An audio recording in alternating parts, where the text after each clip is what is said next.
Toda vez que você abastece um carro, paga uma fatura de luz, come uma salada que veio numa embalagem plástica ou até quando você toma um remédio, você está participando de um sistema de controle financeiro desenhado nos anos 70 e que sustenta o poder de um único país sobre o mundo inteiro. Isso não é teoria da conspiração. E nos próximos minutos você vai entender como que um líquido preto e fétido se tornou a espinha dorsal da ordem mundial.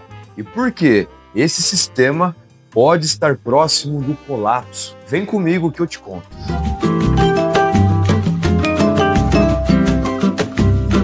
Mas o que é petróleo?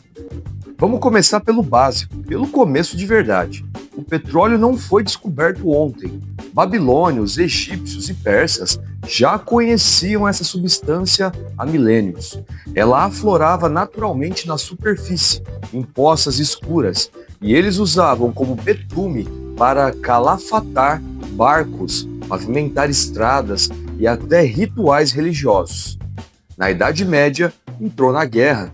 Era o componente principal do chamado fogo grego, uma arma incendiária e devastadora.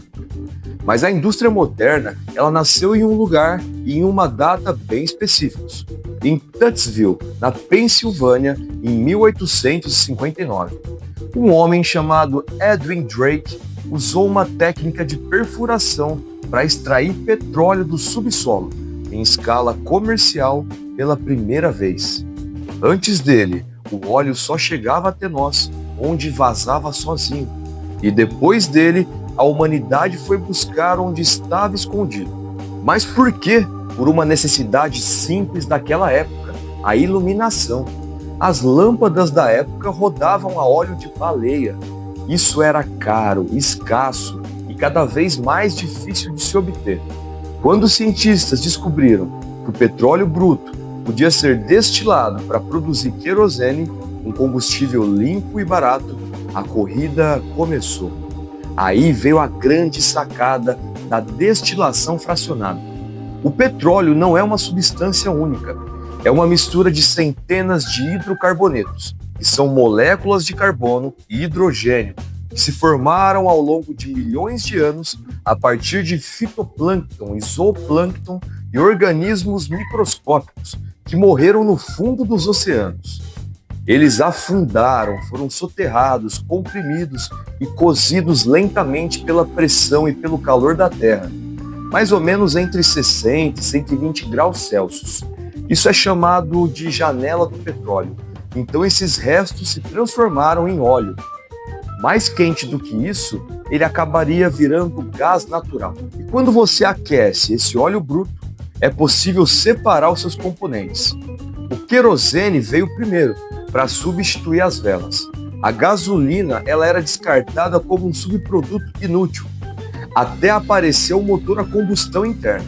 Os óleos lubrificantes mantinham as máquinas da Revolução Industrial girando. E no século XX, com o avanço da química orgânica, o petróleo virou a base da petroquímica. Mais de 6.000 produtos: plástico, fertilizante, aspirina, lente de contato, turbina eólica, bateria de carro elétrico. Ironicamente, a transição energética ainda depende do petróleo para acontecer. Ou seja, o petróleo é literalmente uma fonte de energia de centenas de milhões de anos atrás, armazenada em rochas.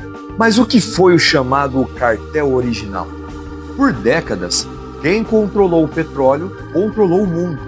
E no século XX, empresas ocidentais dominavam as reservas do Oriente Médio, quase como estados soberanos. BP, Shell, ExxonMobil, Chevron, elas coordenavam a produção e os preços como um cartel, e a sua influência política era maior que a de muitos governos. Isso durou até os anos 70, quando os países produtores se organizaram, criando a OPEP, em 1960. E começaram a nacionalizar as suas reservas.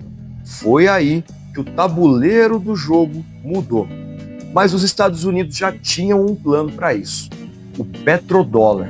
Em 1971, Nixon, o então presidente dos Estados Unidos, fez uma coisa drástica: desvinculou o dólar do ouro. O dólar parou de valer o preço do ouro e passou a valer petróleo, a partir de um acordo com a Arábia Saudita. E isso mudou a história. Esse combinado ele foi genial, porque a Arábia Saudita venderia o seu petróleo exclusivamente em dólares americanos. E, em troca, os Estados Unidos dariam proteção militar, venderiam armas e garantiriam a segurança da monarquia saudita. O efeito disso foi devastadoramente eficiente. Veja só, se todo país do mundo precisa comprar petróleo, todo país do mundo precisa acumular dólares. E isso criou uma demanda muito grande e perpétua pela moeda americana. Os petrodólares que os sauditas acumulam, eles reinvestem em títulos do Tesouro Americano. Ou seja, o mundo inteiro financia a dívida dos Estados Unidos. Os americanos podem gastar mais do que produzem, ter déficits gigantescos e simplesmente continuar. Porque o mundo precisa do dólar para comprar energia. Mas aí começa a acontecer uma erosão. O Petro-Yuan, a China, maior compradora de energia do mundo, ela vem promovendo desde 2018 contratos de petróleo denominados em yuan. E por que isso importa? Porque se o Golfo Pérsico aceitar outras moedas, a demanda global por dólares cai. Assim, as taxas de juros americanas sobem. A dívida dos Estados Unidos, que já é absurda, fica insustentável.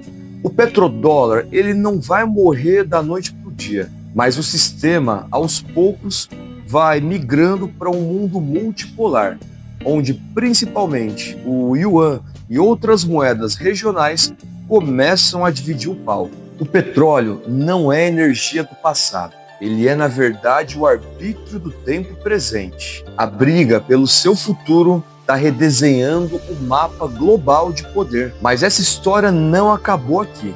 No próximo vídeo, nós vamos entender um pouco mais sobre o poder global do petróleo e também como o Brasil pode se tornar uma peça central nesse jogo. Por enquanto, você já sabe, né? Se inscreve aí no canal, curta, comente e compartilhe. Dá uma forcinha aí pra gente. Muito obrigado e até o próximo vídeo.